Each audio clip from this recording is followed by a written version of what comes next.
Even দৈনিক কালবেলার সম্পাদক সন্তোষ শর্মা, হি ওয়াজ কিন্তু ওয়ান অফ দ্য প্লেয়ার যে এই ইলেকশন মেকানিজমের মধ্যে ইনভলভ ছিল। নির্বাচনে আপনার বেক্সিমকোই 500 কোটি টাকা দিয়েছে, বসুন্ধরা গ্রুপ আপনার প্রায় 1200 কোটি টাকা দিয়েছে, এসালম আপনার 800 কোটি টাকা দিয়েছে। তাহলে এইখানেই তো প্রায় 2500 কোটি টাকার মতো। প্রিয় দর্শক, আজ আমরা মুখোমুখি হয়েছি গণ অধিকার পরিষদের সভাপতি, এই সময়ের অত্যন্ত আলোচিত নেতা জনাব নুরুল হক নূরের মুখোমুখি, যিনি জাতীয়ভাবে ভিপি নূর হিসাবে অত্যন্ত পরিচিত এবং বিগত ফ্যাসিবাদ বিরোধী আন্দোলনে যিনি অনেক জুলুমের শিকার হয়েছেন, অনেক নির্যাতনের শিকার হয়েছেন। তো আজকে আমরা তার কাছ থেকে তার রাজনৈতিক উত্থান এবং বর্তমান রাজনৈতিক পরিবর্তন এবং আজকের প্রেক্ষাপট সম্পর্কে কিছু কথা জানতে চাই। প্রত্যেক রাজনীতিবিদের লাইফে একটা ট্রিগার পয়েন্ট থাকে। তো আপনার ট্রিগার পয়েন্ট কি মানে ভিপি ইলেকশন, কোটা বিরোধী আন্দোলন, না এই যে নিরাপদ সড়ক? আপনি কোনটাকে মনে করেন যে আপনার রাজনৈতিক জীবনটাকে অনেক এগিয়ে দিয়েছে? আপনি কোনটাকে মনে করেন? না, এটা তো পরিষ্কার যে প্রথমত অন্যান্য সাধারণ ছাত্রদের মতো আমরাও তো একটা চাকরি বাকরির প্রস্তুতি নিয়ে আগাচ্ছিলাম, কিন্তু 2018 সালের এই কোটা সংস্কার আন্দোলন করতে গিয়ে দীর্ঘ 8.5 মাসের ধারাবাহিক লড়াই সংগ্রাম এবং আন্দোলন করতে গিয়ে হামলা মামলার শিকার হয়ে যখন আমরা ছাত্রদের পক্ষে দাঁড়িয়েছি, সেখানেই কিন্তু আমরা একটা নেতৃত্বের স্থান পেয়েছি, যেটাই কিন্তু পরবর্তীতে ডাকসু নির্বাচনেও বিপি পদে জয়লাভ করার সুযোগ এনে দিয়েছে। বলা চলে ট্রিগার পয়েন্ট বা রাজনীতির আপনার বলা চলে মূল আসলে উত্থানটা কিন্তু এই কোটা সংস্কার আন্দোলনে 18 সালে, এটা অস্বীকার করা হয় নাই। আর এটাকে যদি বলেন যে আরও ট্রিগার করেছে, এটাকে আরও আসলে শক্তিশালী করেছে ডাকসু নির্বাচন, বিশেষ করে ডাকসুর ভিপি হওয়াটা। কারণ একটা প্রাতিষ্ঠানিক পরিচয়ের পরে কিন্তু সমাজের বিভিন্ন সেক্টরে আমার একটা অবস্থান কিংবা আমাদের একটা কানেক্টিভিটি, এমনকি সমাজের বাইরের দেশ এবং বিদেশে একটা নেটওয়ার্ক কিন্তু তৈরি হয়েছিল এই ডাকসু নির্বাচনের মধ্যে দিয়ে। সো এই ডাকসু বিশেষ করে 2018 সালে কোটা সংস্কার আন্দোলন এবং পরবর্তী সময় 19 সালের ডাকসু নির্বাচন আলোচনা করবেন। আপনি রিসেন্টলি আপনার একটা কথা খুব আলোচিত হয়েছে, আপনি বলেছিলেন যে নির্বাচনের আগে শেখ হাসিনা আপনাকে 12 কোটি টাকা অফার করেছিল। এই গল্পটা যদি একটু আজকে ইনক্লাবের মাধ্যমে জাতির কাছে একটু খোলাসা করেন। আসলে বিশেষ করে রাজনৈতিক জায়গা থেকে বা যে কোনো একটা নেগেটিভ বিষয় নিয়ে আলোচনা যত করব তত নেগেটিভিটি ছড়ায়, কাজে আমার ব্যক্তিগত জায়গা থেকে নেগেটিভ বিষয়ে সবসময় আমি একটা সাইডে রাখতে চাই। কিন্তু এই কথাটা জানা দরকার এবং আমি মনে করি অনেকে জানে এটা কিন্তু নেগেটিভ না। এই যে আপনি এত বড় একটা অফার পেয়ে আপনি জাতীয় স্বার্থে আপনি সেই অফারটা নেন নাই, এটা কিন্তু কোনোভাবেই নেগেটিভ না, এটা কিন্তু অনেক পজিটিভ ব্যাপার। এটা ঠিক আছে কেন এটা রাইট, মানে আমি বিশেষ করে ওই যে বললাম যে আমাদের ওইভাবে কোনো আপনার বলা চলে রাজনীতিতে আসছি যেটা বলে খুব বেশি পৃষ্ঠপোষক উপদেষ্টা সমাজের বিশাল শ্রেণী পেশার মানুষ আমাদের সাথে নেই, যার ফলে আমরা প্রত্যেকটা কাজ করলে একটু সতর্কভাবে কথা বলার আগে চিন্তা ভাবনা করে বলতে হয়। অহেতুক মানুষরা বিতর্ক সৃষ্টি করার চেষ্টা করে, নেগেটিভ দিকে পুশ করার চেষ্টা করে, যার ফলে কিছু বিষয়টা এড়িয়ে চলার চেষ্টা করি। তবে এই বিষয়টা আমি মিডিয়াতে বলছিলাম একটা বক্তব্যের প্রসঙ্গে যে দেখেন এই ডাকসুর যারা ভিপিজিএস ছিল এই সামরিক স্বৈরশাসক এরশাদের আমলেও সে অনেকে ভিপি থাকা অবস্থায় জিএস থাকা অবস্থায় অনেক মন্ত্রী হয়েছেন, আপনারা অনেকে জানেন, এমপি হয়েছেন। তো সে সময় রেগুলার ডাকসু নির্বাচন হতো। 28 বছরের মধ্যে আমি ভিপি হয়েছি এবং এই যে কর্তৃত্ববাদী একটা শাসন, সেখানে সবাইকে, সেটা সাংবাদিক হোক, ব্যবসায়ী হোক, আমলা হোক, সবাইকে যেভাবে সুযোগ সুবিধা দিয়ে শেখ হাসিনা তার এই ফ্যাসিবাদের অংশীদার করেছে, কিন্তু একটা কমন সেন্সের জায়গা থেকে সকলেরই আপনার উপলব্ধিতে আছে নিশ্চয়ই। তাহলে এই ডাকসুর বিপির জায়গাতে নিশ্চয়ই আমাকে অনেকভাবে চেষ্টা করেছে তাদের দিকে ভেড়ানোর, তাদের হয়ে কাজ করার, কিন্তু আমাকে কিন্তু কোনো প্রলোভনে পারে নাই। সর্বশেষ যে 2024 সালের যে নির্বাচন, সেই নির্বাচন কিন্তু নির্বাচনের আগে কিংবা পরে সবাই পরিষ্কারভাবেই বলছিল যে যদি আওয়ামী লীগ এই একতরফা নির্বাচন করেও 18-র মতো কিংবা 14-র মতো এবার আর টিকতে পারবে না। যার ফলে শেখ হাসিনা চেষ্টা করেছিল যে বিএনপিকে বাদ দিয়ে অল্টারনেটিভ বিএনপির সাথে যারা এলায় আছে বা আন্দোলনে আছে তাদেরকে নিয়ে নির্বাচনে যেতে। আর বিশেষ করে আপনার এই যে তরুণদের যে একটা লিডারশিপ কিংবা তরুণদের রাজনৈতিক সচেতনতা এবং 2018 সালে আমরা কোটা সংস্কার নিরাপদ সড়ক আন্দোলন করার ফলে দেশ বিদেশে আমাদের যে একটা কানেক্টিভিটি তৈরি হয়েছিল, আওয়ামী লীগ এবং শেখ হাসিনা চেয়েছিল এটাকে ব্যবহার করতে, যে আমাদেরকে নির্বাচনে নিয়ে যে দেখো এই যে ইয়ং লিডারশিপ, রাইজিং লিডারশিপ, তারা নির্বাচনে এসেছে, কারণ তারা একটা গণতান্ত্রিক প্রক্রিয়া চায়, বিএনপি চায় না, যেটা বিএনপির বিরুদ্ধে দীর্ঘদিন ধরে এই সরকারের একটা অপপ্রচার এবং ট্যাগিং ছিল যে বিএনপি জামাত নাশকতা করছে, তারা গণতন্ত্রের পথে আসতে চায় না, তারা নির্বাচন ভণ্ডুল করতে চায়, নানান ধরনের যে প্রোপাগান্ডা।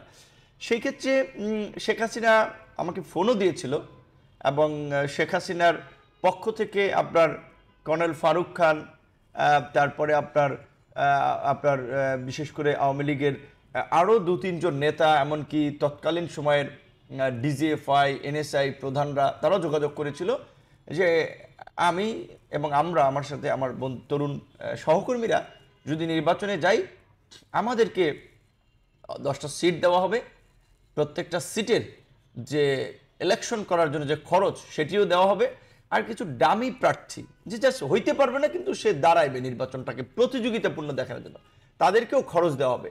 আর আমাদের যেহেতু অফিস নেই, মানে মাঝখানে আমরা জানেন সবাই যে আমাদের নিজস্ব একটা কার্যালয় নেই, তো আমাদের অফিস কেনার জন্য আমাদেরকে 10 কোটি টাকা দেবে, আর বিশেষ করে অফিস খরচটার জন্য আপনার 2 কোটি টাকা দেবে, 12 কোটি টাকা দেবে। মানে এটা হচ্ছে নির্বাচনী ফান্ডের বাইরে। এবং আপনার এই নির্বাচনের আগে আমার সহকর্মী রাশেদ খান বলছিল, আমি সেই কথাটি অনেক ক্ষেত্রে বলাটা সেই সময় নিরাপদ বোধ করি নাই, যে আমাদেরকে আপনার হাতিরঝিলের মাথায় হলিডে ইন্টারন্যাশনাল একটা হোটেল হয়েছে নতুন, তো ওইখানে কিন্তু আমাকে সহ অনেক নেতৃবৃন্দ, হেফাজতের নেতা ছিল, বিএনপির অনেককে জোর করে বলা চলে তুলে নিয়ে এসেছিল বা জিম্মি করে রেখেছিল চাপটাপ দিয়ে তাদেরকে নির্বাচন নেওয়ার জন্য।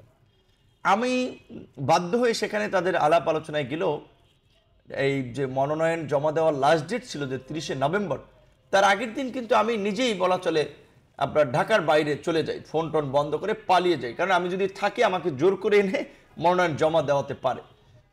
এবং ওই আগের দিন যে মিটিংয়ে সেখানে টাকা নিয়ে এসেছিল এনএসআইর যে আপনার সে সময় ডাইরেক্টর সাহেব ছিলেন তিনি, কিন্তু আমরা মনে হয়েছে যে আমাদের কাছে আসলে এই যে মানুষ একটা পরিবর্তনের জন্য মুখিয়ে আছে, দীর্ঘ 3 দশকের মধ্যে একটা তরুণ বিপ্লবী বিদ্রোহী প্রজন্ম তৈরি হচ্ছে, আমরা যদি কিছু পয়সার জন্য, সুবিধার জন্য এইভাবে বিক্রি হয়ে যায়, মানুষ ভবিষ্যতে তরুণদেরকে বিশ্বাস করবে না।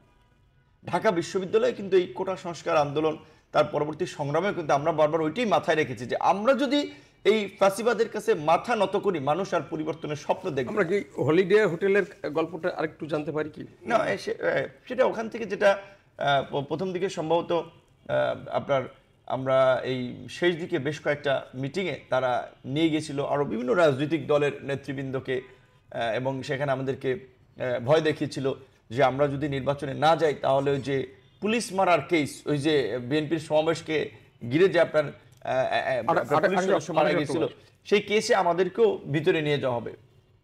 আর আপনি তো জানেন যে এই বিশেষ করে এই 28 অক্টোবরের পরেও যে সরকার পতনের জন্য যে কর্মসূচিগুলো বিএনপির পরে, সেখানে আমরা অল্প লোক নিয়ে করেছি, কিন্তু প্রতিনিয়ত এই যে পল্টন, প্রেস ক্লাব, আপনাদের মিডিয়াতে খবর নিয়মিত কিন্তু আমরা প্রোগ্রাম করি। ওখানে আরো কারা কারা ছিল, মানে ওই যে আরো কাদের তুলে নিয়ে গেছিল ওইখানে? আমি নাম বলে তাদেরকে বিব্রত করতে চাই না,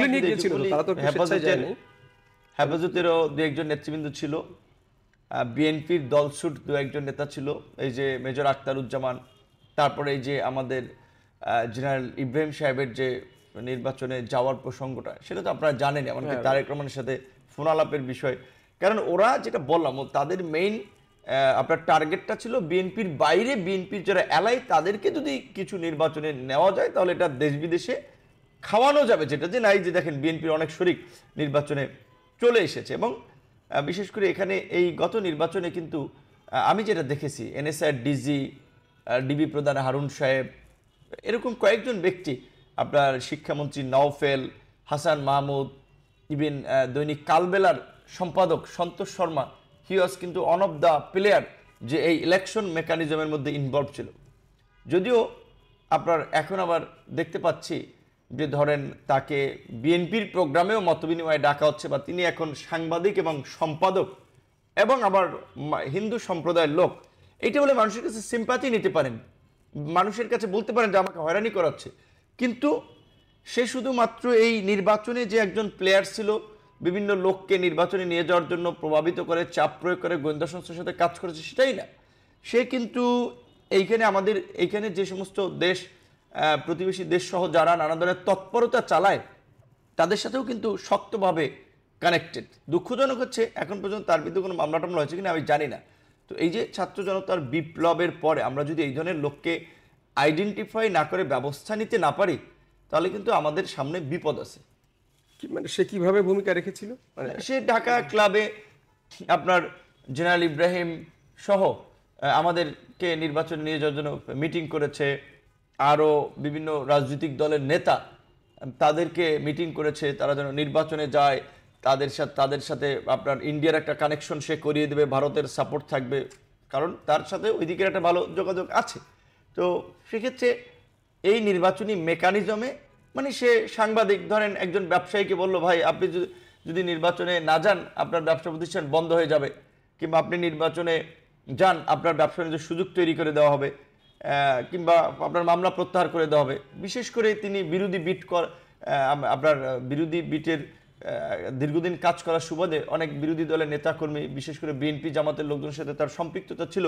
তিনি চেষ্টা করছিলেন যে তাদেরকে কিভাবে এই নির্বাচনে নিয়ে আপনার বিশেষ করে বিএনপিকে ব্রেক করা যায়, বা বিএনপির এই আপনি জানেন যে মাঝখানে শওকত মাহমুদ সহ যে আপনার ইনসাফ কমিটির নামে আপনাদের কাছে যে অফারটা ছিল, মানে আপনি শুধু বলেছেন যে আমাদেরকে 12 কোটি টাকার অফার দেওয়া হয়েছিল, কিন্তু এখন আমরা বুঝতে পারছি এটা আসলে 12 কোটি টাকা না, এটা শুধু একটা অফিসের জন্য 12 কোটি টাকা, বাট আরও 10টা আসন, আরও প্রত্যেকের নির্বাচনী খরচ, it's a huge amount of money. আপনারা যেটা মানে যে লোভটা আপনারা প্রত্যাখ্যান করেছেন না, সেটা এখন ধরেন বিশেষ করে এটা তো মোটামুটি জানেন যে একটা জাতীয় ইলেকশনে যেই দলই ক্ষমতায় আসার মতো কিংবা যাওয়ার মতো তাদের মিনিমাম 2 থেকে 2.5 হাজার আপনার কিংবা 3 থেকে 4 হাজার 5 হাজার কোটি টাকার একটা বিগ বাজেট থাকে। আর যেহেতু আওয়ামী লীগ হচ্ছে জোর জবরদস্তি করে ক্ষমতায় থাকতেছে দীর্ঘদিন ধরে, কাজেই তার তো বিভিন্ন মানুষকে সুবিধা দিয়ে ক্ষমতায় থাকা লাগবে। আমি যেটা জানি গত নির্বাচনে আপনার বেক্সিমকোই 500 কোটি টাকা দিয়েছে, বসুন্ধরা গ্রুপ আপনার প্রায় 1200 কোটি টাকা দিয়েছে, এসালম আপনার 800 কোটি টাকা দিয়েছে। তাহলে এইখানেই তো প্রায় 2.5 হাজার কোটি টাকার মতো কালেকশন। তাহলে এখন এই টাকা দিয়ে কি করবে? রাজনৈতিক দল বা নেতৃবৃন্দকে তো কিনতে হবে, পয়সা দিয়ে তাদের দলে বিরাতে হবে। তো এখন আমি যেটা বলছিলাম ওই কথাটা একটা প্রসঙ্গ আংশিক কথা চলে এসেছিল যে আমাদেরকে তারা এভাবে প্রলোভন দেখিয়েছে, আলোচনা করেছে যে আপনাদের 10 জন এমপি বানাবো আমরা, তাহলে তাদের জন্য খরচ থাকবে 2 কোটি টাকা করে, তাহলে 20 কোটি টাকা। আর যারা ডামি আপনার জাস্ট ওভাবে গ্রহণযোগ্যতা নাই বা অবস্থান নাই, তারা খালি দাঁড়াবে, নির্বাচনী খরচের জন্য পোস্টার টোস্টার ক্যাম্পেইনের জন্য তাদেরকে 30 লাখ করে টাকা দেওয়া হবে। এবং এইটা কিন্তু আমাদের সাথে না, আরও যে সমস্ত টার্গেটেড ব্যক্তি বা দল, এই যে আপনার তৃণমূল, বিএনপি, শামসুর মবিন চৌধুরী কিংবা আপনার তৈমুর আলম খন্দকাররা নির্বাচনে গেল, আরও কিছু খুচরা পার্টি বলছে এই কারণে, এই সমস্ত রাজনৈতিক দল নাম সর্বস্ব রাজনৈতিক দল, কোনো মাঠে কর্মকাণ্ড নাই, স্বামী স্ত্রী মিলে দল কিংবা অন ম্যান অন পার্টি, কিন্তু গোয়েন্দা সংস্থার সাথে সমঝোতা কইরা কোনোভাবে নিবন্ধন পাইছে। আরও কিছু যে খুচরা পার্টি যারা নির্বাচনে গিয়েছে, এরা কিন্তু প্রত্যেকেই টাকা পেয়েছে। এখন যদি একটা নিরপেক্ষ তদন্ত করা হয়, দেখবেন যে কে কত টাকা পেয়েছে সব বের হয়ে আসবে। তো এটা ঠিক যে আল্লাহর কাছে আমাদের শুকরিয়া এবং কৃতজ্ঞতা যে আল্লাহ আমাদেরকে এই লোভ থেকে, প্রলোভন থেকে দূরে থাকার তৌফিক দিয়েছে। আমি এই সিদ্ধান্তগুলো নেওয়ার ক্ষেত্রে আমি আমার সহকর্মীদের সাথে বসেছিলাম যে ভাই তোমরা কি চাও? এখন আমাদের সামনে সুযোগ আছে যে জনমতের বিরুদ্ধে গিয়ে নিজেরা কিছু টাকা পয়সার মালিক হওয়া, ভালো থাকা। আর একটা সুযোগ আছে নিজেদের ইমেজ তৈরি করা এবং ভবিষ্যতের লিডারশিপের জন্য আপনার নিজেদেরকে প্রস্তুত করা। পরিষ্কারভাবেই আমাদের নেতাকর্মীরা সবাই বলছে প্রয়োজনে আমরা জেলে যাব, কিন্তু হাসিনার এই অবৈধ সুবিধা নিয়ে দেশের সাথে বেইমানি করবো না। সত্যিকার অর্থে আমাদের যারা কোর গ্রুপ এদেশে ডিসকাস করে তো এই সিদ্ধান্তগুলো নিয়েছিলাম। তো আমি এটা নিজেকে সৌভাগ্যবান মনে করছি যে বিশ্বস্ত এরকম একটা টিম পেয়েছেন, অসাধারণ। আমরা অনেকবার মিটিং করেছি, ওই যে যখনই ওখানে আমাকে ডেকে নিয়ে গেছে। এখন ভাই আমি, আপনি ধরুন অনেকে বলতে পারে আপনার এই ভিডিও দেখার পর আর কি কমেন্ট করবে, কেন বিপিনুর ওখানে মিটিংয়ে বসলো, কেন গেল? ভাই বাস্তবতা তারা আপনাকে নিচে গাড়িতে আইসা নিচে কল দিচ্ছে যে আপনাকে আমাদের সাথে যেতে হবে। তো আমি যদি না যাই তাহলে তো তখন মামলায় ঢুকাই আমাকে নিয়ে যাবে, গ্রেপ্তার করবে মিথ্যা মামলাগুলো দিয়ে।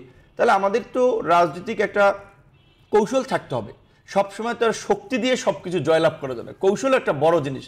তো আমরা বোঝার চেষ্টা করছি যে এদের কৌশলটা কি, প্রক্রিয়াটা কি। এবং আমি যে বললাম যে সন্তোষ শর্মা, আপনার সাবেক শিক্ষামন্ত্রী নওফেল, এই যে হাসান মাহমুদ, এনএসআই তৎকালীন ডিজি জোবায়ের, এই ডিবির আপনার ঢাকা মহানগরের মেট্রোপলিটনের কমিশনার ছিল হারুন সাহেব, সে একজন ডিআইজি লেভেলের কর্মকর্তা হইতে পারে, কিন্তু তার তো পাওয়ার ছিল পুলিশ প্রধানের চেয়েও বেশি, পুরো পুলিশই বলতে গেলে সে চালাতো। আপনার নিশ্চয়ই মনে আছে গুলশান থেকে একবার আম্বার গ্রুপের যে চেয়ারম্যান আপনার এই হাশেম সাহেবের ছেলে রাসেল সাহেবের পরিবারকে তুলে নিয়ে গেছিল হারুন সাহেব, তখন সে নারায়ণগঞ্জের এসপি, একজন এসপি গুলশান থেকে তুলে নিয়ে যায়, যদিও ঢাকা ক্লাবে হানা দিয়েছিল তুলে নিয়ে যাওয়ার জন্য। তো তা এই যে কিছু কর্মকর্তাদের যে পাওয়ার, সে প্রতিষ্ঠানের চেয়ে অনেক বেশি ছিল। এই কয়েকটা লোক, আমি যেটা দেখেছি 5 থেকে 7টা লোক কিন্তু গত ইলেকশন মেকানিজমটা করেছে। কিন্তু এই রকমের এই ছাত্র জনতার অভ্যুত্থানের পরেও এখন পর্যন্ত আসলে এই যে 14 ইলেকশন, 18 ইলেকশন, 24 ইলেকশন, আমরা বলছি যে যারা নির্বাচনে অংশ নিয়েছে তাদের সম্পদ বাজেয়াপ্ত করতে হবে, তাদের সরকারি সুযোগ সুবিধা ব্যাক নিতে হবে, কিন্তু এই মেকানিজমগুলো যারা করেছে, জাতির এত বড় ক্ষতিটা করলো, তাদের বিচারের দাবিতে কেউ কিন্তু সোচ্চার হচ্ছে না। এটা আমি খুব অবাক হচ্ছি।